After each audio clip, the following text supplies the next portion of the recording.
Ang anak kong lalaki ay sumigaw sa mukha ko. O kaya ay ibigay mo ang upuan mo sa biyenan ko, o umalis ka na. Sinabi niya iyon sa harap ng 30 katao sa salusalo ng Pasko. Ang biyenan niya ay tumawa ng may paghama. Ako ay tumahimik. Kinuha ko ang maleta ko at bumalik sa tunay kong tahanan. Kinabukasan, kinansela ko ang mga credit card niya at ang pag-upa ng bahay niya. Ang sigaw na iyon ay galing kay Roberto, ang anak ko. Ang tunog na iyon ay naghiwalay sa mainit at marangyang kapaligiran ng bisperas ng Pasko, na nagambala ang pagtunog ng mga baso. Sa sandaling iyon, parang tumigil ang oras. Nanatili ako roon, paralisado sa gitna ng sala. Ang pangalan ko ay Elena. 68 anyos na ako. Kung makikita nila ako ngayon, makikita lang nila ang isang matandang babae na magulo ang buhok, na nakatali sa mabilis na bun sa likod ng lig, nakasuot ng lumang pijamas na may mansa ng grasa. Sa harap ko ay si Roberto, pula ang mukha dahil sa galit at alak, namumula ang mga mata. Katabi niya ay si Carla, ang asawa niya, nakaupo na naka-cross legs sa damit na nagkakahalaga ng 20,000 piso. May agresibong kilos, itinuro niya ako sa mukha, ang dibdib na gumagalaw sa ilalim ng branded na blusa na perpektong plansado. Lahat dahil ako, pagod na, ay hinila ng walang malay ang upuan sa lugar na dapat para sa biyenan niya upang makaupo at magpahinga ang paa.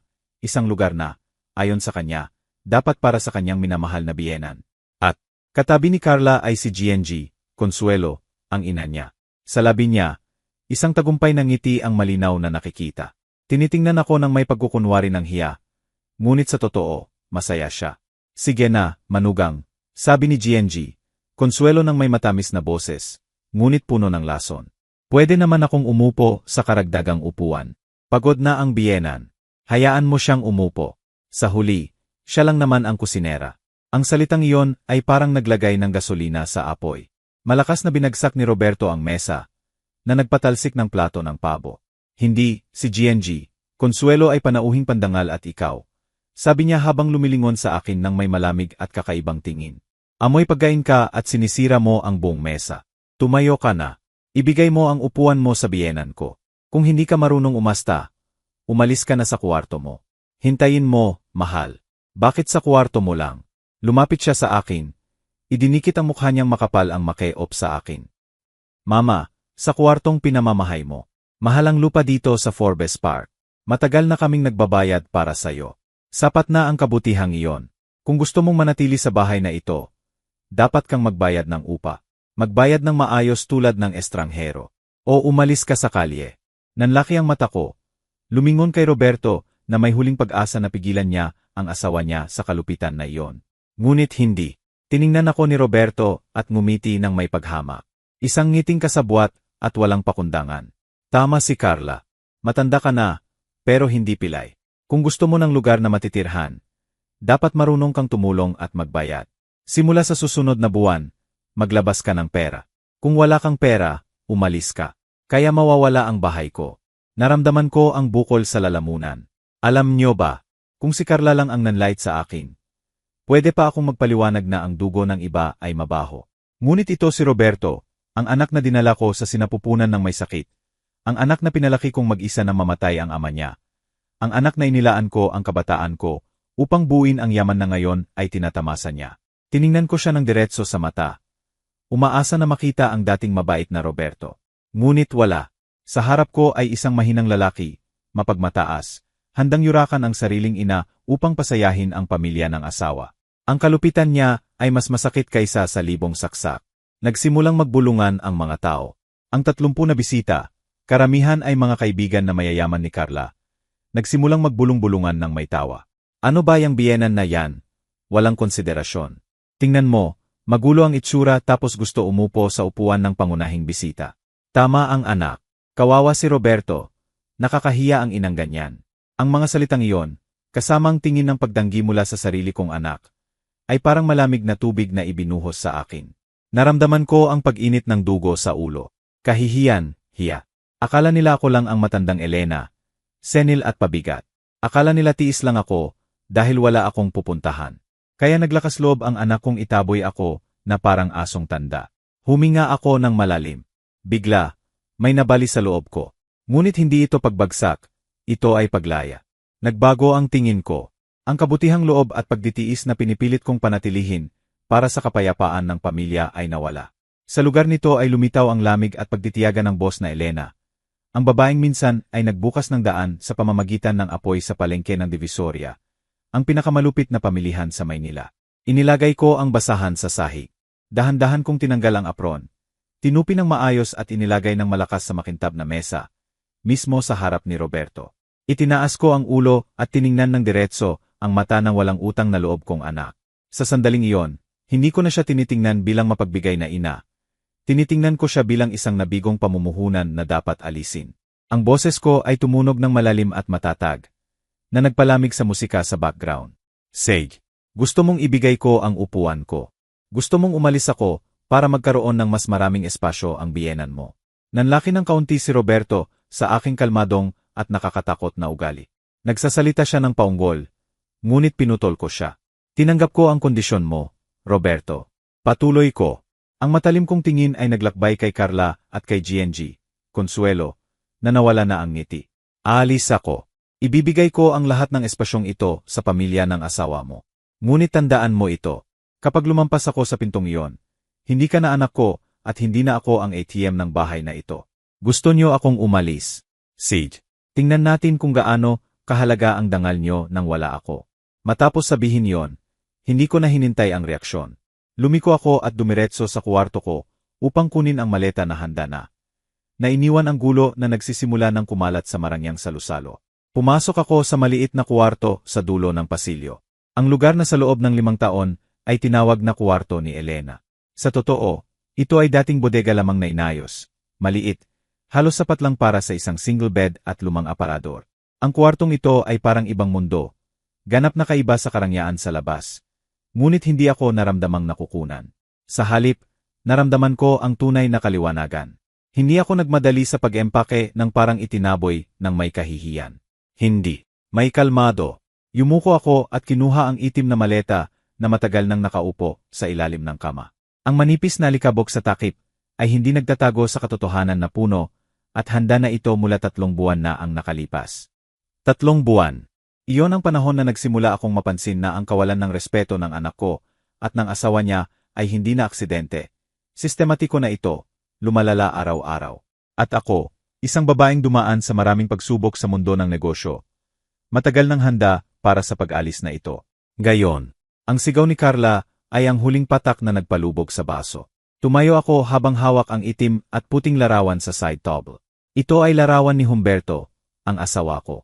Sa laawan, ngumingiti siya ng mabait sa tabi ng unang truck ng delivery namin. Bumulong ako ng sapat lang para marinig ko lang. Humberto, oras na para turuan ko ang anak mo na maging lalaki. Huwag mo akong sisihin sa pagiging malupit. Pagkatapos ay pumunta ako sa sulok ng aparador, kung saan may nakatagong maliit na sefe sa likod ng mga lumang damit. Inikot ko ang pamilyar na code. Click. Bumukas ang pintong bakal. Sa loob ay wala namang cash.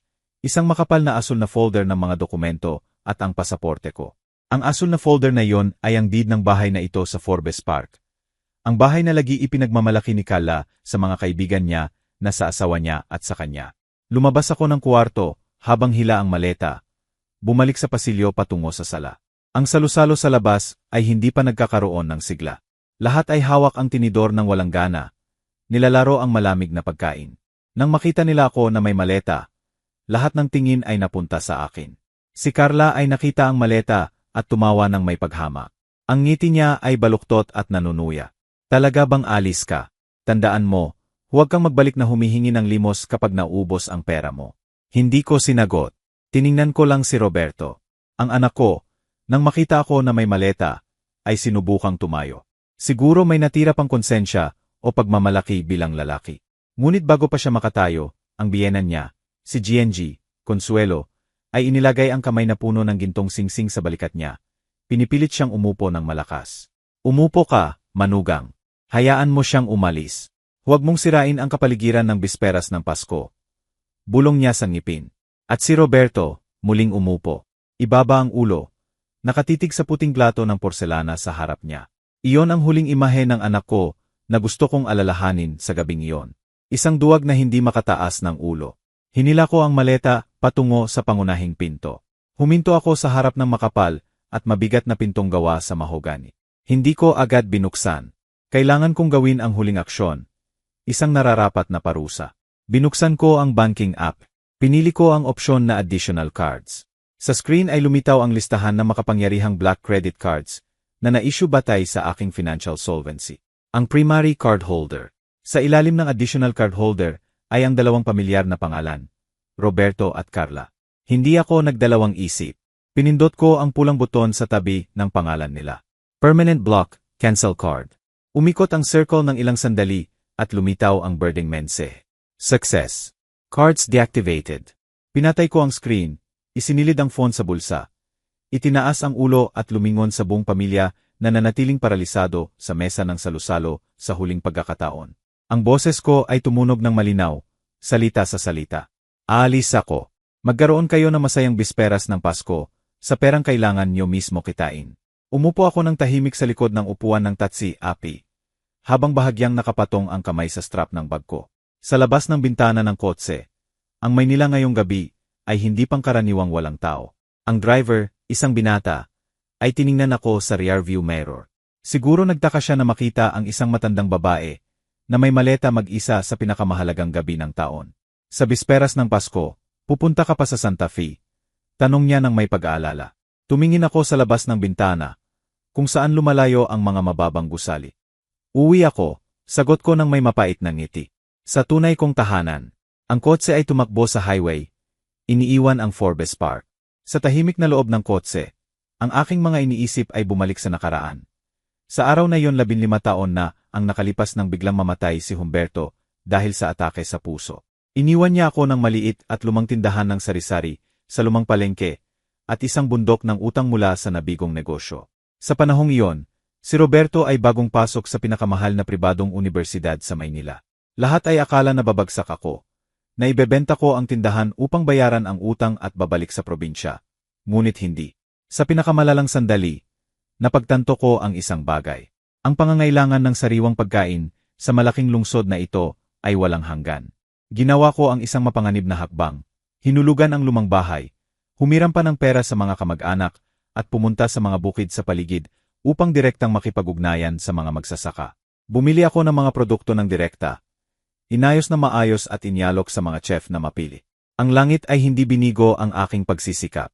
Mula sa maliit na tindahan ng sari-sari, unti-unti kong pinapalawak ang negosyo. Nagpaupa ako ng bodega, bumili ng refrigerated truck, naging pangunahing supplier ng pagkain sa maramihan para sa malalaking supermarket chain na may kontrata na milyon-milyong piso. Ngunit lahat ng iyon ay itinago ko kay Roberto. Nakita ko ang mga anak ng mga kaibigan kong nasira dahil sa pag-asa sa malaking yaman ng magulang, nahulog sa party at droga. Natakot ako na maging katulad si Roberto. Gusto kong malaman niya ang halaga ng trabaho, na makapagpatakbo siya sa sarili. Kaya lagi kong sinisinungalingan na nagtitipid kami sa maliit na insurance at pensyon mula sa ama niya. Gayunpaman, nagkamali ako ng malaki. Bagaman itinago ko ang yaman ko para sa pagmamahal sa anak, lihim na binabayaran ko ang lahat sa ilalim ng pangalang savings mula sa ama niya. Binili ko ang bahay, kotse, binayaran ang utang sa credit card, at sa gayon, nang walang malay, ginawa kong parasite ang aking mahal na anak. Mahina at ngayon ay walang utang na loob. Naputol ang aking pag-iisip nang bumagal ang taxi. Dumating na kami sa Santa Fe, ang pinakamoderno at mayamang financial district sa kanlurang dulo ng lungsod. Ang mga mataas na skyscraper ng salamin ay nakatayo sa gabi. Kumikislap ng malakas na parang higanteng haligi ng kristal. Huminto ang kotse sa harap ng lobby ng Luxury Tower. Ang doorman, nakasuot ng eleganteng uniforme, ay nagmadaling binuksan ang pinto ng kotse. Maligayang pagbabalik, GNG, Elena. Binati ako ng may paggalang ng receptionist sa counter nang makita ako. Nalinis na po namin ang penthouse ayon sa inyong request kaninang hapon. Tumango ako ng bahagya, walang sinabi, at hinila ang maleta patungo sa private elevator.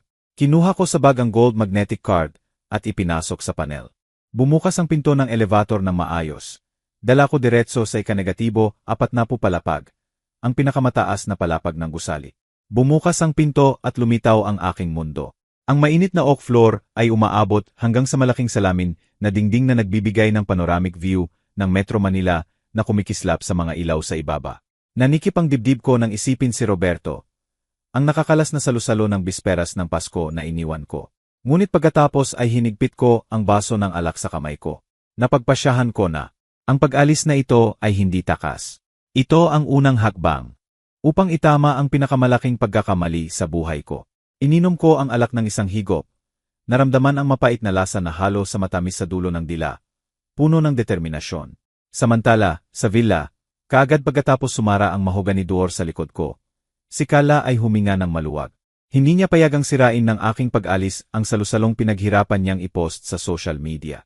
Tumayo siya, nagpalakpak ng malakas at ang matinis niyang boses ay tumunog upang palayasin ang awkward na kapaligiran. Sige na lahat. Umalis na ang matandang masungit. Mas malinaw na ang hangin. Mag-enjoy tayo. Musika. Ngayong gabi, hindi tayo alis ng hindi lasing. Ngunit ang saya ay hindi nagtagal. Umabot ang orasan sa alas negatibo, 1:00 ng gabi. Iyon ang oras, ayon sa kontrata, na dapat bayaran ang natitirang bayad sa banda upang makapunta sa ibang event. Ang lider ng mariachi group, isang lalaki sa kalagitnaan ng edad na may makapal na bigote, ay nagbigay ng signal na tumigil ang banda. Lumapit siya kay Roberto, na sinusubukang maging masaya sa mga kaibigan niyang umiinom. Senyor, sabi niya ng malakas sa gitna ng ingay. Ayon sa kontrata, kailangan namin ang natitirang bayad ngayon, kabuuang 15,000 piso. Tumango si Roberto nang may mapagbigay na kilos. 15,000 piso. Walang halaga iyon sa kanya sa sandaling iyon. Dahil naniniwala siyang gumagana pa rin ang makapangyarihang credit card sa wallet niya. Kinuha niya ang leather wallet at inabot ang platinum card sa leather. Siyempre, ay swipe nyo, sabi ni Roberto nang may kumpiyansa ng mayamang host. Pagkatapos ng ilang operasyon, lumitaw ang pulang mensahe sa LED screen. Declined, card blocked. Nanlaki ang noo ni Roberto. Ang ngiti sa labi niya ay tumigas ng kaunti. Akala niya ay error lang ng machine o mahinang signal. Subukan ulit. Siguro network lang, sabi ng leader. Sinubukan ulit. Pareho ang resulta. Sa sandaling iyon, nagsimulang tumulo ang pawis sa noo ni Roberto. Tumingin siya sa paligid ng hindi komportable. Si Carla ay malapit at nang makita ang asawa niyang nahihirapan, lumapit siya ng may inis. Kinuha niya ang yes terminal mula sa leader. Binigyan ng matalim na tingin ang asawa. Walang kwenta ka. Hindi mo man lang maswipe ang card. Ako na. Kinuha niya sa eleganteng bag ang makapangyarihang black card. Ang payahong card na lagi niyang ipinagmamalaki kapag namimili kasama ang mga kaibigan. Inabot niya ang card sa leader nang may mataas na ekspresyon. Gamitin ito. Walang limit ang card na to. Ginawa ulit ng leader ang transaksyon. Tahimik na ang buong sala ng salusalo. Lahat ng tingin ay nakatuon sa maliit na machine. Walang tagumpay ang transaksyon. Ang makapangyarihang black card ay naging walang kwentang plastic na lang. Nawala na ang pasensya ng leader. Nagsimulang tumaas ang boses. Mga senyor, huwag niyo kaming sabihing nagpabook kayo ng pinakamahusay na mariachi sa lugar sa bisperas ng Pasko. Pero walang pera para magbayad, ha? Kailangan naming magtrabaho sa iba. Bayaran ng cash o ibang card. Mabilis. Para mag-transfer. Bulol ni Roberto. Walang transfer. Putol niya. Hindi kami tumatanggap ng transfer sa ganitong oras. Madalas magkaproblema ang system sa holiday. At kung hindi dumating ang pera, kanino namin arereklamo? Cash. Gayon din. Ang ingay at tigas ng leader ay nakatawag ng pansin ng 30 bisita. Nagsimulang magturo-turo ang mga tingin ng hinala sa mag-asawa. Nagbulong-bulungan ang isang kaibigan ni Carla, na kanina lang ay pinuri ang damit niya. Ngayon ay tinatakpan ang bibig at bulong ng sapat para marinig ng lahat. Akala ko mayaman sila, pero hindi pala kaya magbayad ng 15,000 piso sa card. Talagang malakas ang ingay, pero walang laman. Ang salitang iyon ay parang sampal kay Carla. Pumula ang mukha niya mula galit hanggang takot. Si Roberto naman ay kinuha ang phone ng paunggol upang suriin ang banking API at nakita ang pulang mensahe na ipinadala ko mula sa phone ko kanina. Card cancel BY primary holder, Elena Santos. Tumingin siya kay Carla nang malaki ang mata at puno ng takot. Naintindihan nila. Hindi lang ako umalis sa bahay. Pinutol ko ang pinagkukunan ng buhay nila upang iligtas ang kaunting dangal na natira sa harap ng mga kaibigan nilang mayayaman. Lumapit si Carla sa ina para humingi ng tulong. Si GNG, Consuelo ay nanatiling paralisado sa sulok ng sala. Hawak ang baso ng red wine na halos matapon. Mama, pwede bang kautangin mo kami? Bukas ibabalik ko. Bulong ni Carla. Maputla ang mukha ni GNG, Consuelo, masakit sa kanya ang pera. Ngunit nang makita ang mga tingin ng lahat, ang kahihiyan ng anak, kinagat niya ang labi at binuksan ang bag ng nanginginig. Kinuha niya ang isang bungkos ng pera. Ang pensyon niya na kinuha kaninang umaga upang ibigay na aginaldo sa mga apo. Binilang niya ito ng may sakit at inabot sa lider ng mariachi. Kinuha ng banda ang pera. Binilang ng malakas sa harap ng lahat. Sapat na. Kinuha nila ang instrumento at umalis ng malamig, nang walang dagdag na kanta tulad ng dati, para batiin ang host. Sumara ang pinto sa likod nila. Iniwan ng mabigat, hindi komportable at nakakahiyang kapaligiran na sumasakop sa salusalo. Nagsimulang tumingin sa relo ang mga bisita. Ay, huli na. Pasensya na, Carla. Umiyak ang anak ko sa bahay, isa-isa. Maaga silang umuwi. Wala nang gustong manatili sa lugar, kung saan nahubaran ang host bilang mahirap at mapagmataas. Naiwan lang sina Roberto, Carla at GNG, Consuelo, mag-isa sa gitna ng malamig na pagkain, sa pinakameserableng Pasko ng buhay nila. Kinabukasan, ang araw ng Disyembre 25 ay sumikat sa villa sa Forbes Park. Ngunit hindi nagdala ng karaniwang init. Dapat ngayon ay magkakasama ang pamilya sa komportableng pijamas, kakain ng natirang pabo at bakalao. Mas masarap pagkatapos ng maraming oras na pagbabad, at tatawa sa mga alaala ng nakaraang gabi. Dapat ngayon ay may amoy ng bagong kape, crispy na pandesal at ako na nag-ingay sa kusina habang naghahanda ng brunch para sa lahat. Ngunit ngayong umaga, ang bahay ay tahimik na malamig at may maasim na amoy ng bulok na pagkain. Nagising sina Roberto at Carla alas negatibo, 11 ng umaga. Pareho silang pagod, may masakit na ulo mula sa hangover ng nakaraang gabi, at ang matinding tensyon na hindi pa nawawala. Naglakad sila ng paika-ika patungo sa sala, at ang nakita ay totoong larangan ng digmaan. Ang mesa ng salusalo, kagabi, ay nasa gulo pa rin. Malamig ang kusina. Walang init, walang buhay. Ang mga anak ko, ang dalawang mahirap kong apo, ay tumakbo palabas ng kwarto nila. Kinuskos ang mata ng may gutom. Tinitingnan ang mga magulang na nakaupo ng walang gana sa sofa na hawak ang ulo. Ang panganay ay hinila ang manggas ni Carla ng may lambing.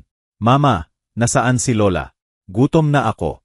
Gusto ko ng pankake na ginagawa ni Lola. Bakit wala siya sa kusina?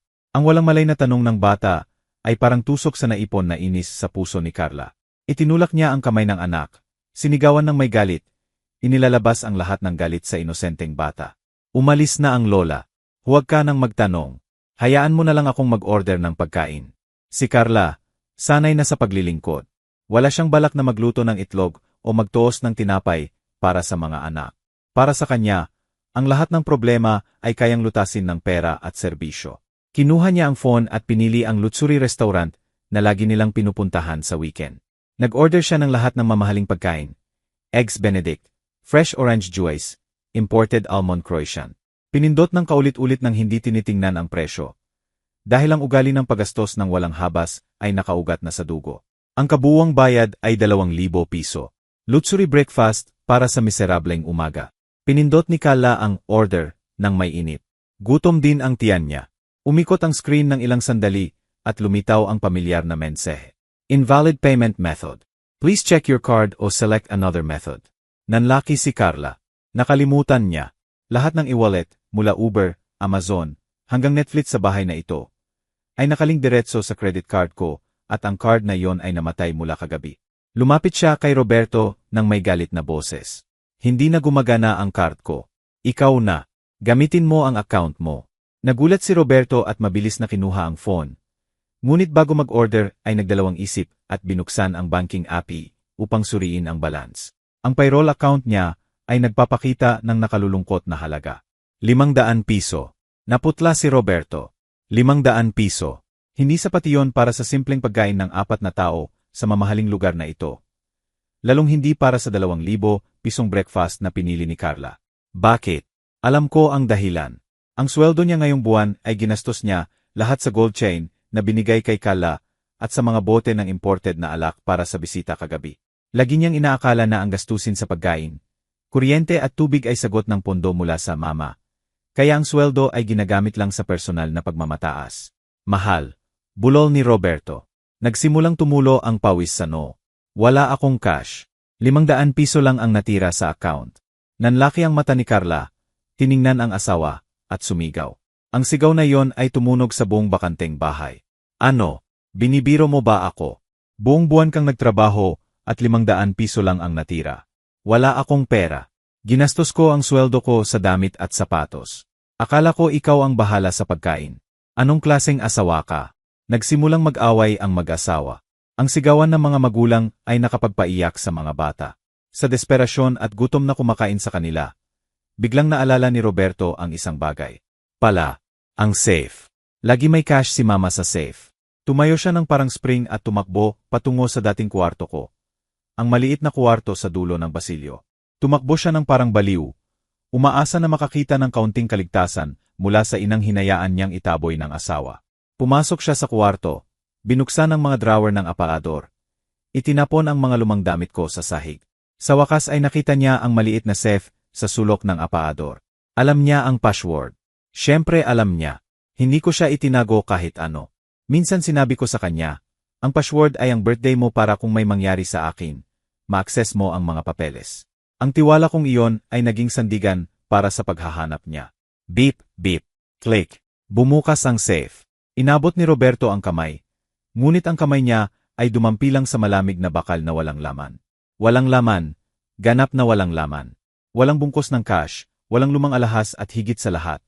Ang makapal na asul na folder ng mga dokumento na lagi niyang nakikita roon, ang deed ng bahay sa pangalan ko, ay nawala ng walang bakas.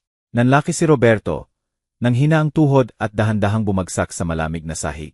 Ang mga tuhod niya ay tumama sa sahig ng malakas. Napagdanto niya ang isang nakakatakot na katotohanan. Mas kakilakilabot kaysa sa walang pera para sa almusal. Hindi ako umalis dahil sa pansamantalang galit. Tulad ng inakalang ng asawa niya at niya kagabi. Hindi ako nagbakasyon, hindi ako naglibot, talagang umalis ako. At dala ko ang pinakamataas na kapangyarihan ng may-ari, ang karapatang pag-aari. Tumakbo si Carla sa likod ng asawa patungo sa kwarto. Nakita si Roberto na nakaupo sa sahig sa harap ng bukas na safe. Walang kulay ang mukha. Tanong niya ng hingal, ano, may pera ba? O dala na matanda ang lahat ng pera? Itinaas ni Roberto ang walang buhay na mata kay Carla. Nang mahina at nanginginig na boses. Hindi lang pera, Carla.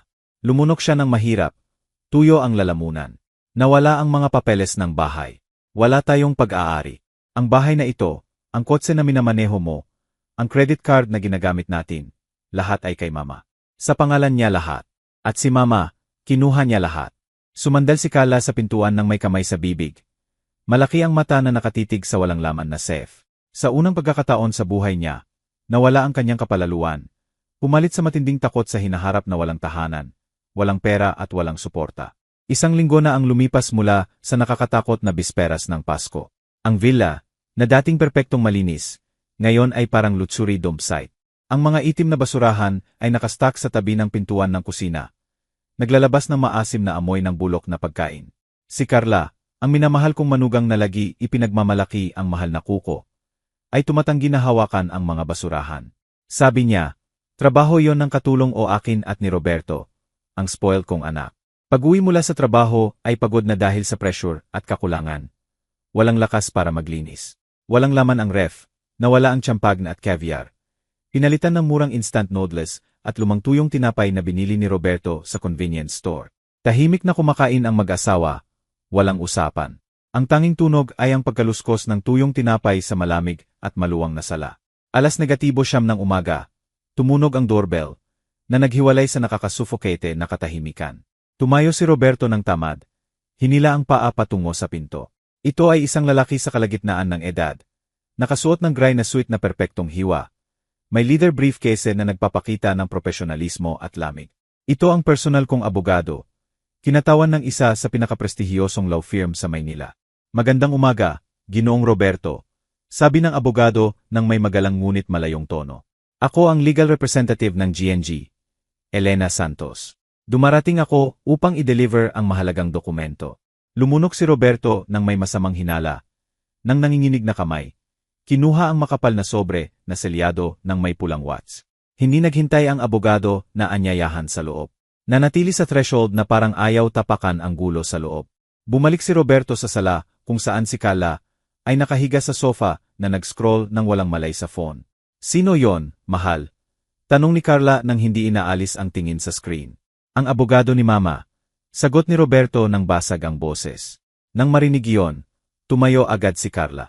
Magkasama silang binuksan ang sobre. Sa loob ay isang bundle ng opisyal na legal na dokumento na nakaprint sa mataas na kalidad na puting papel na may bold na pamagat na agad nakita.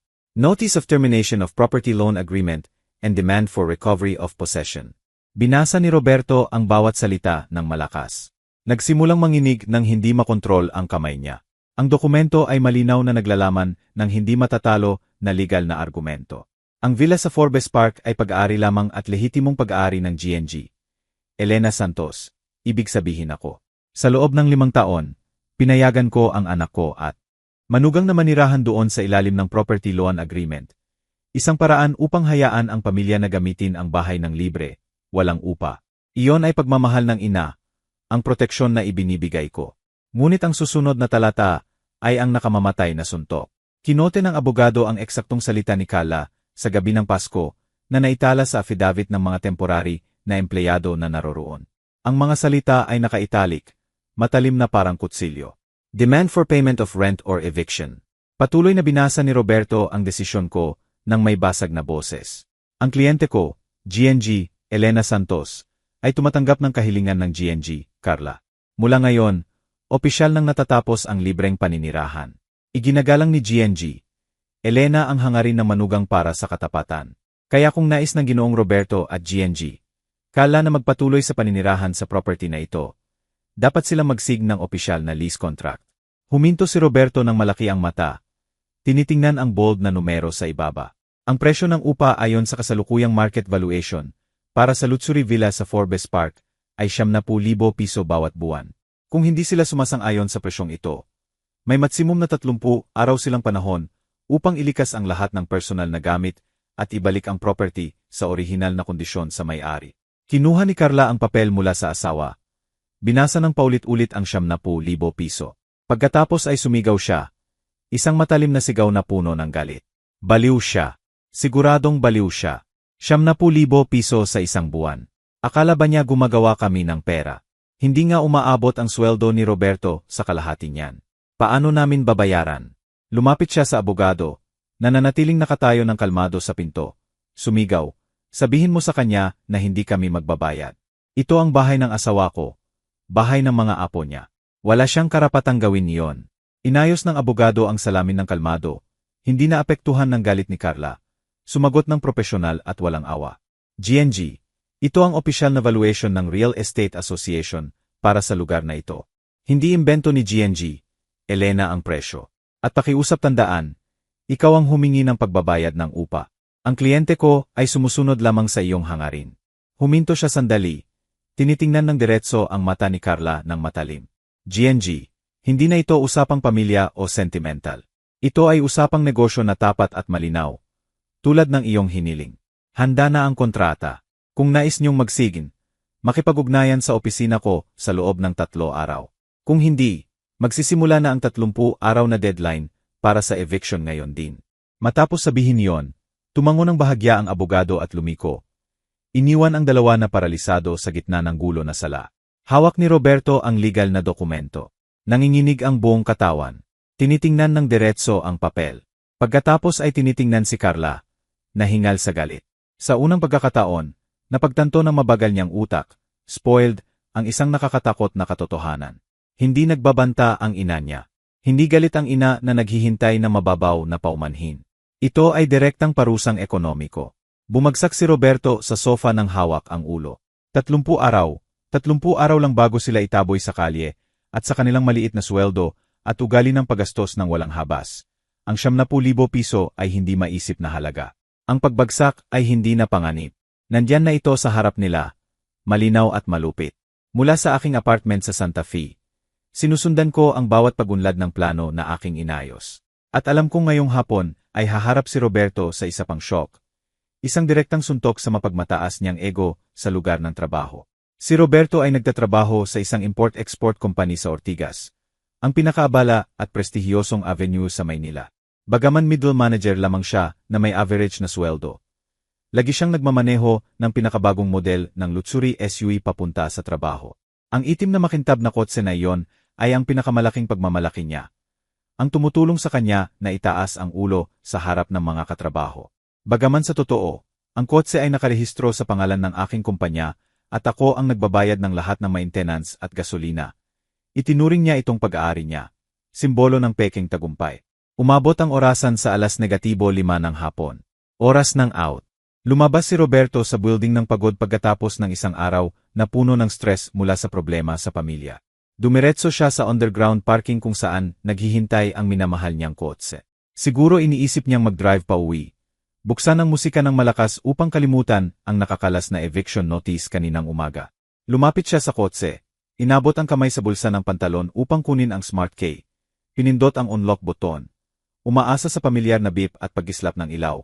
Ngunit walang nangyari. Pinindot ulit ng mas malakas. Walang galaw.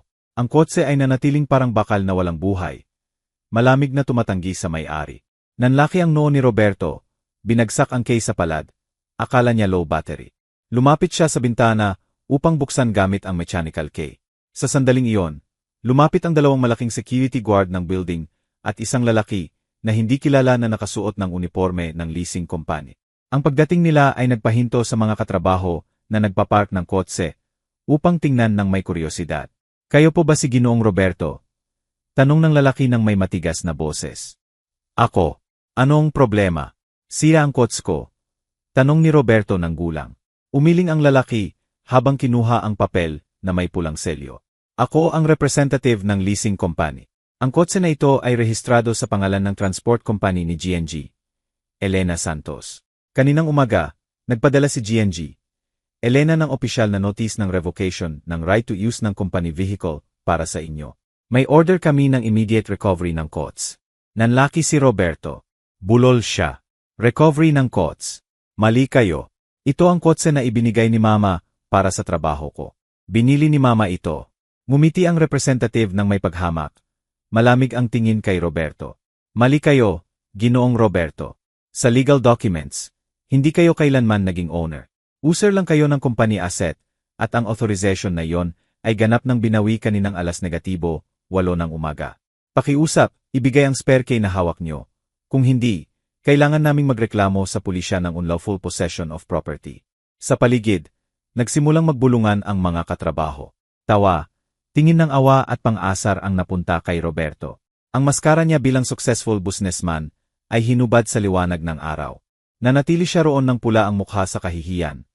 Nanginginig ang kamay na hawak ang key. Walang balik, walang ina na matawagan para sa tulong. Kinagat ni Roberto ang ngipin at itinapon ang key sa lalaki. Sige, kunin nyo, sigaw niya ng desperado. Kinuha ng representative ang key at nagbigay ng signal sa guard na buksan ang pinto. Nagsimula ang SUV at dahan-dahang lumabas ng basement. Iniwan si Roberto na mag-isa sa gitna ng usok ng kotse at mga kuryosong tingin. Sa araw na iyon, sa unang pagkakataon sa loob ng 10 taon, kailangang maglakad si Roberto patungo sa istasyon ng MRT. Kailangang sumiksik sa masikip na tren sa rush hour. Humihinga na maasim na amoy ng pawis. Isang bagay na dati ay kanyang hinamak bilang transportasyon ng mahihira. Ang tren ay nagdala sa kanya pabalik sa matigas na realidad na matagal niyang iniwasan. Dumating si Roberto sa bahay 7:07 ng gabi. Halos 2 oras na huli kaysa karaniwan. Pumasok siya ng paika-ika, pagod, umaasa na makakita ng liwanag at init. Ngunit ang sumalubong ay ganap na kadiliman. Walang ilaw, walang tunog ng tea sa villa. Carla, tawag niya ng malakas, takot ang boses. Nandito ako. Narinig ang boses ni Carla mula sa sulok ng sofa, kasabay ng higbi. Hinanap ni Roberto ang switch ng ilaw. Click, click. Walang ilaw. Kinuha niya ang phone upang gamitin ang flashlight. Si Carla ay nakaupo ng nakayuko sa sofa na may luha sa mata. Wala ng kuryente. Mahal. Wala na rin ang internet at cable. Hindi ako makapanood ng movie, hindi makapag-surf sa internet, hindi makapag-on ng aircon.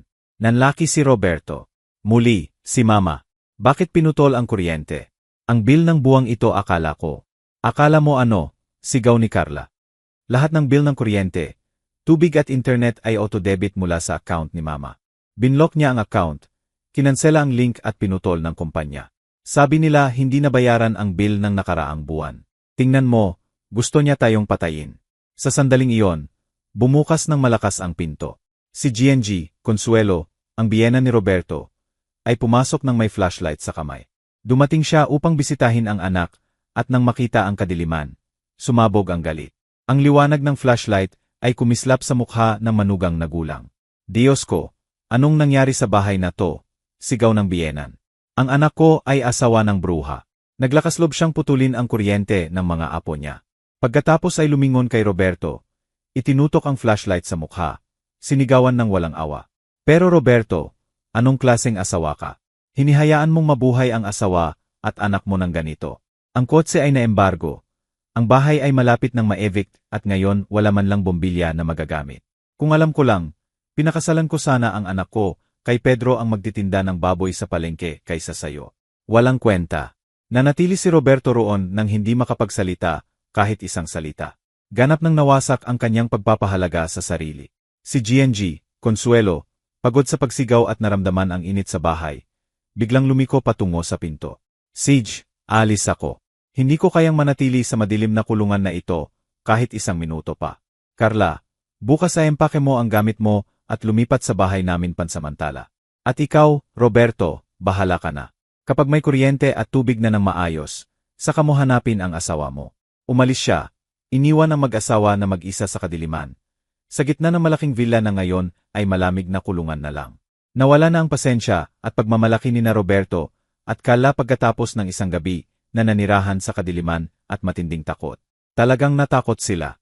Napagtanto nila na kung hindi nila ako makita, matatapos ang buhay nila. Mula kaninang umaga, ang phone ko ay hindi tumitigil sa pagring. Daan-daang missed call, dose-dosenang mensaheng nagmamakaawa, at umiyak mula sa 2 pamilyar na numero. Ngunit binlock ko silang lahat. Ayaw kong marinig ang walang lamang paumanhin na sinasabi dahil sa takot, hindi dahil sa pagsisisi. Gusto kong kumilos sila, maranasan ang desperasyon ng pag-iwan. Dahil hindi nila ako makontak, napilitan silang maghanap sa akin. Ang unang lugar na naisip nila ay ang lumang tindahan ng sari-sari sa palengke ng Divisoria. Sa kanilang limitado at mababaw na memorya, iyon ang tanging pinagkukunan ng kita ng matandang ina, kung saan araw-araw ay nagbebenta ako ng kilo ng bigas at bote ng mantika upang mag-ipon. Dumating sila roon sa tanghali. Ang manager ng tindahan ay si Ginoong Miguel, isang tapat na empleyado na kasama ko mula sa unang araw ng negosyo. Sinabi niya sa akin nang may halo ng tawag at pait. Nang makita niya sina Roberto at Carla na dumating ng pawisan at nerbiyos na nagtatanong kung narito si GNG. Elena, hindi niya napigilan ang tawa. Si GNG, Elena, tanong ni Ginoong Miguel, tinitingnan ang dalawa na parang alien. Hindi na dumarating ang boss sa maliit na tindahang ito mula pa noon. Ako na ang bahala sa lahat dito. So nasaan ang mama ko? Saan siya pupunta? Sigaw ni Roberto ng pula ang mukha. Umiling si Ginoong Miguel ng may inis, may tingin ng awa. Anong klaseng anak kayo na hindi alam kung saan nagtatrabaho ang ina nyo? Ang boss ay namamahala sa buong sistema mula sa main office sa Ortigas. Ang tindahang ito ay alaala lang na kanyang pinapanatili. Ortigas. Nanlaki ang mata ni Carla. Ang financial district sa Ortigas. Binibiro mo ba ako? Anong ginagawa ng matandang probinsyana sa mayamang lugar na yan? Ingat sa bibig, miss, sabi ni Ginoong Miguel ng seryoso. Siya ang presidente ng pinakamalaking food supply company sa palengke na ito. Kung gusto niyong makita siya, pumunta kayo sa Tower 1. Pagkatapos tawagan ako upang humingi ng opinyon at makakuha ng pahintulot. Sinulatan ni Ginoong Miguel ang address ng opisina sa papel. Hawak ang papel, nanatili ang mag-asawa ng matagal na gulang. Hindi naniniwala sa narinig, ngunit ang katotohanan ay nasa harap nila. Wala silang ibang magagawa kundi maglakbay patungo sa lugar na hindi nila naisip na pag-aari ng ina nila. Ang biyahe mula sa siksikang palengke hanggang Ortigas ay hindi madali, lalo na nang may ilang barya lang sa bulsa ni na Roberto at Carla. Walang sapat na pera para sa malayuang taxi o Uber. Napilitan silang sumiksik sa masikip at mainit na pampublikong bus, nagpapalit ng linya ng halos 2 oras. Nang makarating sila sa Ortigas, malupit ang kontraste. Si Carla na may gasgas na takong, si Roberto na may kulubot at pawisan na shirt, ay mukhang walang halaga sa gitna ng mga mataas na skyscraper ng salamin na sumasalamin sa araw. Sa paligid nila, ang mga negosyanteng nakaeleganteng suite at luxury car ay dumadaan ng maayos. Ang kanilang magulo at pagod na itsura ay lalong nagmukhang kahabag-habag at hindi bagay sa marangyang lugar na ito. Dumating sila sa lobby ng Tower 1, isa sa mga iconic building na may natatanging curved architecture. Habang papasok sa revolving glass door, pinigilan sila ng 2 malaking security guard. Pasensya na. Sino po ang hinahanap nyo? May access card po ba kayo? Tanong ng guard nang may tingin mula ulo hanggang paa kay Roberto, puno ng hinala. Ako, Ako po ay naghahanap ng mama ko. Si GNG, Elena Santos. Bulol ni Roberto. Si GNG, Elena Santos. Ang presidente ng food group. Itinaas ng guard ang kilay. Pasensya na. Hindi tumatanggap ng bisita ang presidente nang walang appointment. Pakiusap lumabas po kayo. Pero anak ko siya. Papasukin mo ako. Sigaw ni Roberto habang sinusubukang pilitin ang daan. Lumabas po kayo ngayon din o tatawagan namin ang pulisya. Sigaw ng guard habang itinulak pabalik si Roberto. Dahil hindi makapasok sa air-conditioned lobby, ang mag-asawa ay pumunta sa park sa harap ng building. Walang tubig, walang pagkain. May gutom na rumaragas ang tiyan. Naupo roon na nakatitig sa tower na umaabot sa langit kung saan naroon ang ina nila. Naghihintay ng walang saysay. Lumipas ang 1 oras, 2 oras, pagkatapos 3. Natunaw ang kapalaluan ni Carla kasama ang make-up sa mukha. Nawala ang pagmamataas ni Roberto kasama ang pawis. Sa ika-4 na oras, nang magsimulang kulayan ng takip-silim ang langit, tumunog ang internal phone sa desk ko. Tumingin ako sa park sa pamamagitan ng bintana sa ika-negatibo, 40 palapag. Nakikita ang 2 maliit na pagod na figura. Sapat na. Natapos na ang leksyon ng paghihintay. Tumango ako sa personal kong sekretarya. Babaan mo sila, ngunit tandaan, 15 minuto lang. Bumaba ang sekretarya sa lobby at lumabas sa park. Halos pagod na sina Roberto at Carla sa oras na iyon. Nang makita ang tao mula sa building na papalapit, tumayo sila ng parang spring. Pinayagan po ni GNG, Elena na tanggapin kayo. Sabi ng sekretarya ng propesyonal at malamig. Gayunpaman, abala siya at 15 minuto lang ang maibibigay niya. Sumunod po kayo. Tulad ng mga lumulunod na nakahawak sa troso, sumunod sina Roberto at Carla sa sekretarya. Nakayuko, dumaan sa security check, hindi naglakas loob na magsalita. Dumulas ng maayos ang stainless steel elevator door ng may ping. Sa unang pagkakataon, pumasok sina Roberto at Carla sa tunay kong mundo. Isang mundo na hindi nila naisip kahit sa pinakamaligaw na panaginip. Ang reaksyon nila ay eksakto sa inaasahan ko. Nanlaki ang bibig nila, malaki ang mata na tumitingin sa paligid. Parang mga batang nawala sa palasyo. Ang penthouse ko ay hindi mapagmataas na may ginto at pilak. Ngunit ang bawat detalye ay nagpapakita ng elegansa ng kapangyarihan at pera. Nakaupo ako sa single armchair, sa harap ng bintana, na bahagyang nakatalikod sa pinto ng elevator. Sa kamay ko ay ipad na may financial reports ng taon.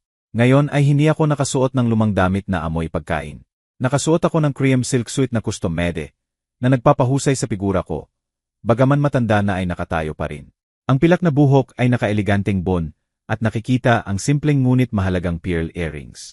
Nang marinig ang mga hakbang nilang nag-aatubili sa oak floor, dahan-dahang pinaikot ang upuan. Nang makita ako, tumakbo si Carla ng parang bagyo. Sinubukan niyang lumuhod at yakapin ang binti ko ng may hitsura na kahabag-habag. Magulo ang buhok at luhaan ang mukha. Mama, mama, sigaw niya ng paungol. Nagkamali kami. Patawarin mo kami. Nahihirapan kami ng husto, mama. Walang kuryente, walang pera, nagugutom kami. Itinaas ko ang kamay. Isang matatag at malamig na kilos na agad pinigilan si Carla sa ilang hakbang mula sa akin. Tigil, sabi ko ng kalmado ngunit puno ng awtoridad. Umupo kayo sa upuan na iyon. Huwag niyong marumihan ang karpet ko. Nanlaki si Carla, ngunit hindi naglakas loob na sumagot. Lumayo siya habang hila ang braso ni Roberto, na nanatiling walang galaw, at umupo silang pareho ng mahinhin sa sofa sa harap. Nakayuko na parang 2 batang masuwayin sa harap ng matitigas na guro. Wala akong sinabi pa. Kinuha ko ang remote at itinutok sa malaking T-screen sa dingding. Gusto niyong malaman kung saan napupunta ang lahat ng pera. Tingnan niyo ang screen. Nagilaw ang screen. Lumitaw ang malinaw na Excel spreadsheet na may detalyadong columns ng data. Ito ay sumari ng gastos ni na Roberto at Carla sa loob ng 5 taon na incompile ng personal kong accountant mula sa statements ng additional cards. Tingnan niyo, itinuro ko ang kabuuang figure sa pulang kulay sa dulo ng table. 5 milyong piso. Iyan ang halagang ginastos nyo sa akin sa loob ng 5 taon. Branded na damit, luxury travel, weekend parties, beauty spa, vanity gifts. Matagal akong nagtrabaho, gumigising ng alas negatibo, 4 ng umaga araw-araw upang buuin ang food empire na ito. Hindi para pakainin ang 2 parasite na sumisipsip ng dugo ko. Tinitigan ni Roberto ang malaking figure ng maputla ang mukha. Hindi niya makapaniwala na ganoon kalaki ang ginastos nila. Itinaas niya ang ulo upang tingnan ako ng may luha sa mata. Mama, talaga, hindi ko alam na ganyan kayaman mo. Akala ko maliit lang na savings mula kay Papa. Bakit? Bakit hindi mo sinabi sa akin ang totoo? Ngumiti ako ng mapait. Isang mapait na ngiti. Kung sinabi ko sa'yo, magtatrabaho ka pa ba, Roberto? O iwan mo ang mediocre na trabaho mo bilang manager at mananatili sa bahay na naglalaro at gumagastos? Kung sinabi ko na presidente ako ng korporasyon, magtitipid ka ba o gagastusin mo ng 10 beses pa? Itinago ko para protektahan ka, Roberto. Gusto kong maging independent ka, maging tunay na lalaki, ngunit nabigo ako. Ang aking pagpapakumbaba ay ginawa kang walang kwenta. Ibaba ni Roberto ang ulo ng lubhang nahihiya na hindi makahinga. Nagsimulang tumulo ang tunay na luha ng pagsisisi sa sahig. Mama, pakiusap. Bulong niya nang nanginginig ang boses. Alam kong nagkamali ako. Ako ay duwag. Mahina ako. Pero bigyan mo ako ng pagkakataon na magsimula ulit. Magbabago ako. Nangangako ako na magbabago. Tiningnan ko ang anak ko. Kahit gaano kahigpit, ang puso ng ina ay laging lumalambot sa mga pagkakataon. Naniniwala ako na gusto niya magbago. Ngunit ang gusto ay isa. Ang gawin ay nangangailangan ng tunay na presyon. Naniniwala ako na gusto mong magbago. Sabi ko nang bahagyang lumambot ang boses. Ngunit pinanatili ang seryoso. Ngunit ang pagbabago ay nangangailangan ng presyon. Roberto. Walang halaga ang walang lamang pangako dito. Tumayo ako at lumakad patungo sa bintana. Tinitingnan ang lungsod. Hindi ko kayo bibigyan ng mahirap na bagay. Nanay pa rin ako. Ang bahay sa Forbes Park ay ibinenta kahapon. May eksaktong 20 araw pa kayong ilipat ang gamit. Pagkatapos ng benta, pagkatapos ng gastos, ang lahat ng pera ay gagamitin ko upang magbukas ng charitable foundation para sa single mothers na negosyante. Hindi kayo makakatanggap kahit 1 sentimo mula sa benta ng bahay. Tumigil si Carla sa pagiyak ng malaki ang mata sa gulat. Talagang nawala ang bahay. Lumiko ako at tiningnan ng diretso si Roberto. Hindi na ako magbibigay ng pera. Ganap na hindi, ngunit bibigyan ko kayo ng pamalo ng pangingisda. Kahit mabigat at primitive. Ipapakilala ko kayo sa part-time job sa gabi at weekend sa warehouse ko sa Divisoria. Itinaas ni Roberto ang tingin ng may liwanag ng pag-asa sa mata. Bilang warehouse manager, Mama. Hindi. Umiling ako ng matatag. Bilang loader, sweldo kada oras, bayad kada produkto. Kung gusto mong kumita ng pera para mapanatili ang asawa at anak mo, para magbayad ng bagong upa, magsimula mula sa ibaba, kung saan ako nagsimula. Hayaan mong turuan ka ng pawis ng halaga ng pera. Nanlaki si Roberto ng ilang sandali. Pagkatapos ay kinagat ang labi at tumango ng malakas. Gagawin ko. Salamat, Mama. Tiningnan ko ang relo sa pulso ko. Natapos ang 15 minuto. Tapos na ang pulong. Pinindot ko ang intercom button sa mesa. Guard, ipahatid ang mga bisita. Lumitaw ang 2 malaking security guard sa pinto ng elevator. Tumayo sina Roberto at Carla. Yumuko sa akin nang hindi pa nila ginawa noon at pumasok ng tahimik sa elevator. Dala ang pinakamahal na leksyon sa buhay nila. Pebrero na. 1 buwan na ang lumipas mula sa araw na ibinigay ko ang ultimatum sa anak ko at manugang. Naibenta na ang luxury villa sa Forbes Park at ang pera ay direktang nailipat sa account ng bagong charitable foundation. Tulad ng sinabi ko, ganap nang nagbago ang buhay ni na Roberto at Carla. Masakit na pagbabago, ngunit kinakailangan. Hindi na sila naninirahan sa mayamang lugar. Sa kanilang maliit na sweldo at walang tulong ko, napilitan silang lumipat sa Tondo, isang siksik at maingay na distrito sa silangang bahagi ng Maynila. 1 oras na biyahe sa tren mula sa glamorosong sentro. Ito ay lumang apartment sa sirasirang building na mga 50 metro square. Wala nang malaking sala, walang hardin, walang katulong. Tanging ang walang tigil na ingay ng sasakyan sa kalye at maingay na musika mula sa kapitbahay. Si Carla, ang manugang na dati ay alam lang ang spa at pagbili ng branded na bag. Ngayon ay natikman ang tunay na trabaho. Wala ng pera para mapanatili ang marangyang pamumuhay. At higit sa lahat, naintindihan niya na kung hindi siya magtrabaho, magugutom ang buong pamilya. Nakakuha siya ng trabaho bilang receptionist sa maliit na dental clinic malapit sa bahay. Araw-araw ay nakatayo si Carla ng 8 oras upang batiin ang mga pasyente. Ayusin ang appointment at sagutin ang telepono. Ang branded na takong niya ay nakaimbak na. Pinalitan ng murang flat shoes upang maibsan ang sakit sa paa. Tuwing uwi siya ay nagrereklamo tungkol sa pamamaga ng paa at sakit sa likod. Ngunit ang kakaiba ay hindi niya iniiwan ang trabaho. Kapag hawak na niya ang maliit na sweldo sa weekend, itinatago niya ito na parang kayamanan.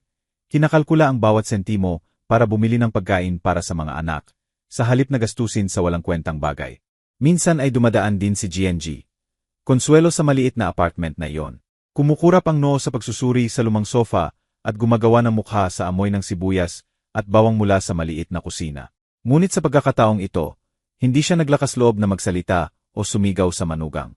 Nakita niya ang anak na naghuhugas ng pinggan at damit ng mag-isa at naintindihan na tapos na ang kapangyarihan niya nang wala nang nagbibigay ng pera. Ang katahimikan ni GNG. Consuelo ay ang pagkilala sa bagong kaayusan na aking itinatag. Tungkol naman kay Roberto, ang pagbabago niya ay nagbigay sa akin ng higit na ginhawa. Sa araw ay pinapanatili niya ang office job sa Ortigas. Bagaman ngayon ay kailangang sumakay ng tren at boss ng 2 oras papunta at pauwi, sa halip na magmaneho ng luxury car. Ngunit ang tunay na pagbabago ay nangyayari sa gabi at weekend. Tulad ng napagkasunduan namin, pumupunta si Roberto sa warehouse ko sa Divisoria para sa overtime.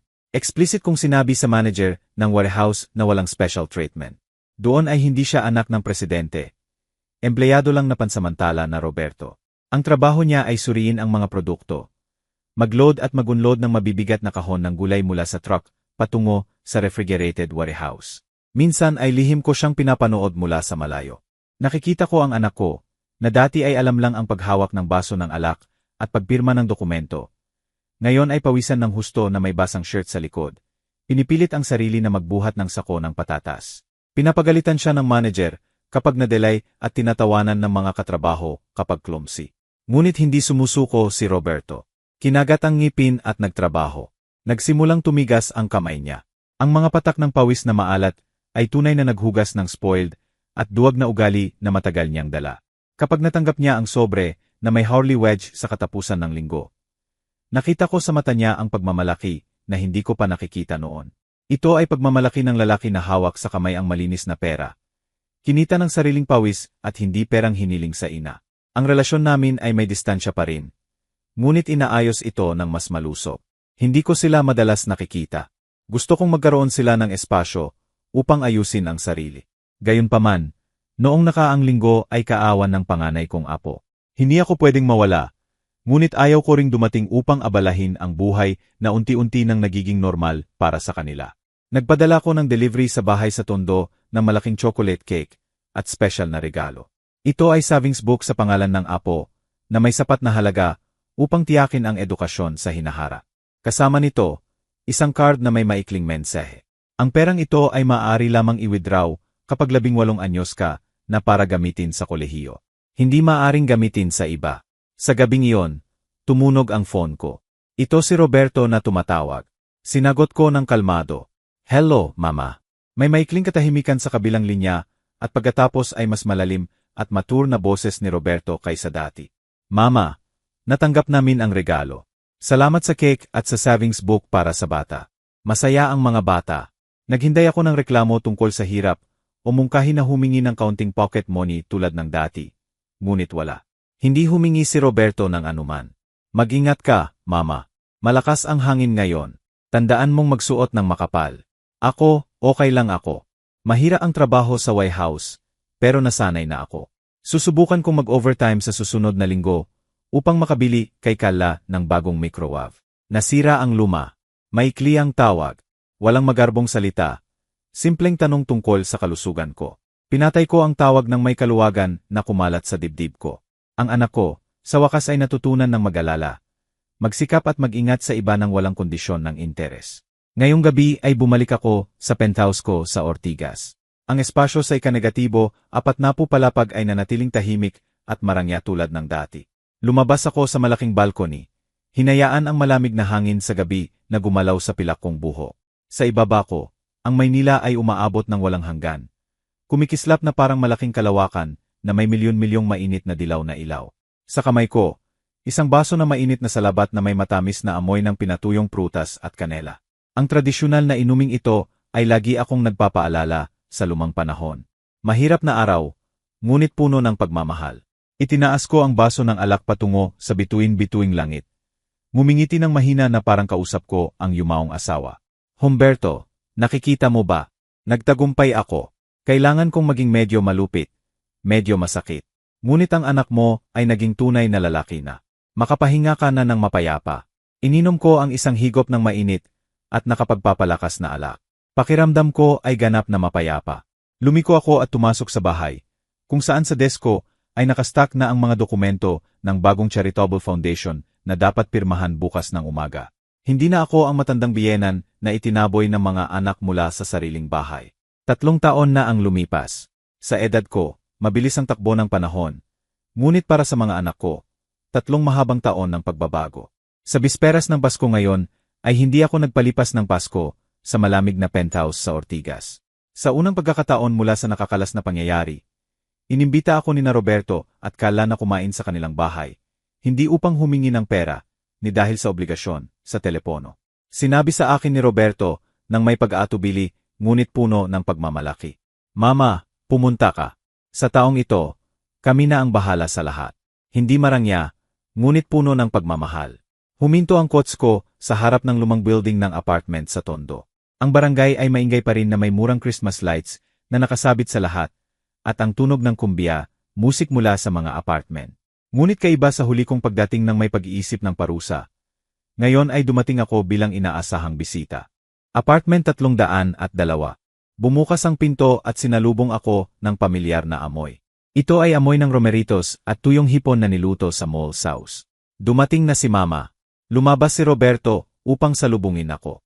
Ang buhok niya ay may ilang puti na. Bagaman hindi pa siya umabot sa 40. Ang kamay niya, nang hawakan ng kamay ko, ay magaspang at may kalyo. Tanda ng 3 taon na pagtatrabaho bilang loader sa White House. Ngunit kumikislap ang mata niya, tuwid ang likod. Hindi na siya nakayuko na iniiwasan ang tingin ko tulad noong gabi sa Forbes Park. Nakasuot siya ng simpleng checkered shirt, malinis at plansado ng perpekto. Sa loob ng 50 metro squared apartment ay maliit, ngunit kamanghamanghang maayos. Ang mga lumang muebles ay kumikinang sa kalinisan. Sa dingding ay hindi mayayabong na painting, kundi mga diploma at recognition ng 2 apo ko. At si Carla ay nasa maliit na kusina na may simpleng cotton apron. Nang makita ako, mabilis niyang pinunasan ang kamay sa basahan at lumabas ng may mahinhin na ngiti. Mama, umupo po kayo. Maliit po ang bahay. Pasensya na. Wala na ang mahabang kuko na may pedrera o silk dress. Si Carla ay tumaba ng kaunti. Ang mukha niya na walang makeop ay may ilang wrinkles sa sulok ng mata. Ngunit ang ngiti niya ay mas tunay kaysa dati. Dinala niya ang plato ng pabo. Ang pabo ay mas maliit kaysa noong 3 taon. Siguro mula sa frozen na binili sa supermarket sale. Ngunit maingat na inihaw hanggang maging golden brown. Natutunan ko po ang recipe niyo, Mama, bulong ni Carla. Ang mall sauce na ito ay 8 oras po. Hindi ako gumamit ng canned sauce. Umupo kami sa maliit na dining table na magkadikit ang tuhod. Nagsimula ang hapunan. Walang mamahaling alak, simpleng soft drinks at lokal na beer. Ngunit hindi pangkaraniwang mainit ang kapaligiran. Ang mga bata ay masiglang nagkukwentuhan tungkol sa paaralan. Ipinagmamalaki na tinuruan sila ni Papa Roberto na mag-ayos ng bisikleta at si Mama Carla na mag-wave. Sa gitna ng hapunan, iniwan ni Roberto ang tinidor. Tiningnan ako at sinabi, Mama, may magandang balita. Sa susunod na buwan ay mapromote ako bilang team leader sa loading at unloading. Tumataas ang sweldo at nag-enroll ako ng night classes sa warehouse management. Gusto kong maintindihan ang buong proseso, hindi lang puro lakas. Tumango ako habang pinipigilan ang luha ng emosyon. Hindi siya humingi ng managerial position. Natuto siya sa sarili na umangat sa posisyon na iyon. Si Carla ay nagsalita rin ng may pag-aatubili. Ako rin. Salamat din po, Mama. Noong una po ay galit na galit ako sa inyo. Akala ko kayo ang pinakamasamang tao sa mundo. Ngunit noong nakaraang buwan, nang makabili ako ng bagong uniforme ng anak ko gamit ang sarili kong sweldo, naintindihan ko ang sinasabi niyo. Ang pakiramdam ng gumastos ng sariling pera ay napaka-rewarding. Mama, hindi na kayo mag-alala na may agaw nito o makikita ang ugali ng iba. Kinuha niya sa bag ang maliit na gift box na balot ng hindi perpekto. Ito po para sa inyo, Mama, hindi branded. Ito ay wool scarf na aking tinirintas sa free time sa clinic. Kinuha ko ang Berdios na wool scarf. May ilang mali ang tusok. Makapal ang lana. Ngunit para sa akin ay mas mainit ito kaysa sa anumang cashmere scarf na ginamit ko. Isinuot ko ito sa lig ng ngumingiti. Maganda ito. Gusto ko ng husto. Sa gabing iyon, nang magpaalam ako, hinintay ako ni Roberto hanggang sa kotse. Bago ako sumakay ay pinigilan niya ako. Tinitingnan ng diretso ang mata ko. Mama, huwag mong ibenta ang bahay sa Forbes Park. Itinaas ko ang kilay. Pero ibinenta ko na ito matagal na. Mismo ba? Umiling ng malakas si Roberto. Hindi ko miss. Ang ibig kong sabihin, huwag kayong mag-iwan ng ari-arian sa amin. Ang pera nyo, gamitin nyo sa paglalakbay, sa charity, sa gusto nyo. Kami ay okay na. Ang pinakamalaking yaman na ibinigay mo sa amin ay hindi ang bahay na iyon, kundi ang kalupitan mo 3 taon na ang nakalipas. Salamat, Mama, sa pagtaboy sa akin. Tumakbo ang kotse.